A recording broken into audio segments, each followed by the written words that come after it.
Hola, buenos días desde La Habana. Soy, como ya saben, Joanny Sánchez y estoy aquí en este lunes después de la pausa de sábado y domingo y una jornada que además ha amanecido cálida y muy soleada en la capital cubana, así que tendré que obligatoriamente abrir de par en par esta ventana 14, no solo para que entre el fresco, la brisa informativa, sino también para asomarme e invitarlos a todos ustedes, claro está, a que se asomen junto a mí a los temas y las noticias más importantes de este 12 de octubre de 2020, aquí en Cuba.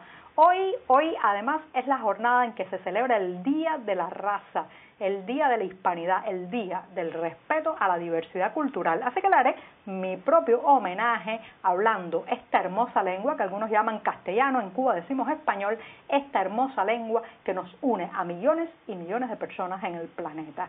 Dicho esto, voy a pasar a servirme el cafecito informativo que está recién colado, literalmente echando humo, lo pongo en la taza, lo dejo a un lado en lo que se refresca y les comento los temas de hoy. Hoy voy a comenzar hablando de los mítines de repudio, sí, esos actos de intolerancia que lamentablemente hemos visto varios de ellos a lo largo del fin de semana, pero trataré de analizar las partes que conforman un acto de repudio, sí, víctimas, victimarios y testigos. En un segundo momento, dos noticias muy lamentables, una mujer asesinada y una niña violentada disparan las alarmas en Cuba. También comentaré que después de 8 meses regulado, esa feísima palabra que significa en Cuba tener una prohibición de viaje, un activista ha logrado salir del país rumbo a Uruguay. Y por último, recomendarles y decirles que el Museo de Bellas Artes de La Habana ha reabierto sus puertas después de meses cerrados debido a la pandemia. Dicho esto, presentados los titulares, bueno, pues ahora llega ese momento mágico, especial, significativo del día, que hoy lo es mucho más porque es lunes, reiniciamos la semana informativa, al menos en este programa que está a punto de cumplir 2 años, y voy a revolver el cafecito recién colado, breve, amargo, sin una gota de azúcar, como saben que me gusta a mí, pero siempre es necesario. Después de este primer sorbito del día muy importante los lunes para empezar la semana editorial, pues los invito a las páginas del diario digital 14ymedio.com y allí podrán ampliar muchos de estos temas y la mayoría de estas noticias. Y hablando de eso, durante el fin de semana, pues fuimos sacudidos, conmovidos por las imágenes que se difundieron a partir de la represión que desató el oficialismo cubano, su policía política, la seguridad del Estado, contra activistas, artistas, periodistas independientes y disidentes en esta isla. La razón era que el sábado, como saben, fue 10 de octubre, una fecha patria, un momento histórico que recuerda el inicio de las guerras de independencia en esta isla y que debería ser un instante para la unidad nacional, para la introspección, para el análisis de nuestra historia, pero que lamentablemente el oficialismo cubano ha querido secuestrar siempre esa fecha, solo quiere celebrarla a su manera, y cuando un grupo de artistas y activistas convocaron a un concierto y actividades culturales en el barrio habanero de San Isidro, bueno, pues se molestaron mucho. ¿Y cómo respondieron? Como único sabe responder el oficialismo cubano, como único sabe responder el castrismo o el régimen de La Habana, que ha sido reprimiendo, prohibiendo salir de sus casas a algunos de los participantes en estos eventos independientes, arrestando arbitrariamente a otros y con actos de repudio. Sí, esos mismos actos de repudio que están tan ligados a la historia cubana de las últimas 6 décadas que son muy lamentables.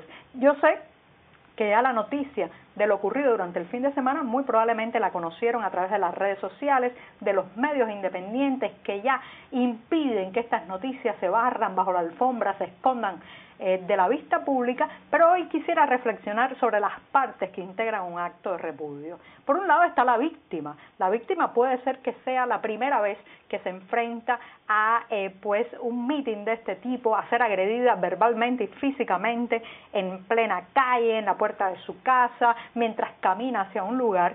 Y qué es lo que ha ocurrido este fin de semana, lamentablemente, con algunos artistas que se vieron de pronto siendo atacados, rodeados de gritos, de insultos, de palabras soeces, de consignas. Pero también el mitin de repudio está conformado por el victimario. ¿Que quiénes son en este caso? Bueno, si usted mira las imágenes de este fin de semana, encontrará muchas mujeres, prácticamente la mayoría de la tercera edad, una tropa de choque que es usada por el régimen, a veces activando mecanismos de prebenda, privilegios, otras de mecanismos de sumisión, de presión, pero uno se pregunta ¿por qué participan en un acto así? Bueno, a veces por automatismo, a veces por oportunismo, que es lo que más abunda, pensando que van a lavar sus propias culpas y sus propias ilegalidades si se prestan como brazo o puño de choque contra el diferente. Pero también hay algo de naturaleza humana, el agredir al otro, el gritarle, el tener detrás de las espaldas a un Estado que te proteja en un acto de violencia contra otro individuo. Lamentablemente las bajas pasiones humanas hacen que muchas veces aflore y estos victimarios de los actos de repudio no sean más que matones, que macarras, como se le dice en algún lugar, de guapos resentidos, se diría en el argot cubano, que aprovechan esto para sacar lo peor de su espíritu y de su naturaleza humana, reitero. Pero hay una tercera parte, sí, no solo son víctimas y victimarios, están los testigos. Si miramos las imágenes de este fin de semana, vamos a ver personas que pasan. Es verdad que ninguna o prácticamente nadie se suma al bloque de los que gritan, insultan, denigran, intentan golpear incluso o arrebatar un teléfono a los activistas, pero tampoco, señoras y señores, los defienden. No nos engañemos, son testigos mudos, son testigos inactivos, son testigos pasivos. Y ser testigo pasivo de un acto de intolerancia y de horror sin hacer nada es ser cómplice de ese acto. Así que esas tres partes están ahí y lamentablemente todavía muy pocas veces la población cubana entra a defender a alguien que está siendo víctima de un acto de repudio. Sin embargo, vemos algunas veces que sí, hay gente que entra a defender a otro cuando hay un tipo de injusticia policial, que le están tratando de quitar una mercancía a un comerciante, que están tratando de arrestar a un joven que no llevaba la mascarilla, pero cuando está la política, la ideología, la seguridad del Estado y la policía política de por medio, bueno, allí la mayoría son testigos pasivos y eso, reitero, es también ser victimario. Bueno, terminé el primer tema, espero no haberme extendido mucho y me voy a dar el segundo buchito de café del día, que hoy el día está editorialmente muy cargado. Así que después de este segundo buchito me voy con dos lamentables noticias. Sí, lamentablemente una joven de 24 años ha sido hallada muerta este sábado en Alamar. Les recuerdo,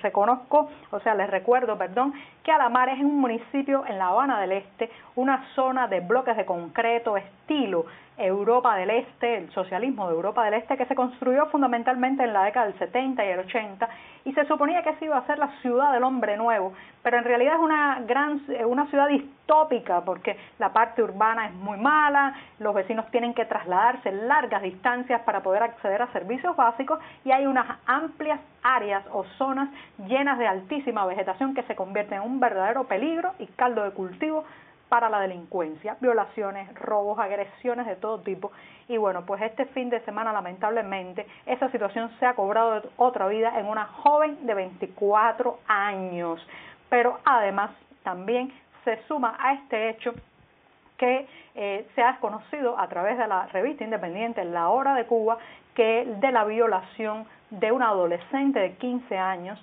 Esto ocurrió en el reparto Las Delicias en Camagüey. Ahora, señoras y señores, estas noticias no las da la prensa oficial.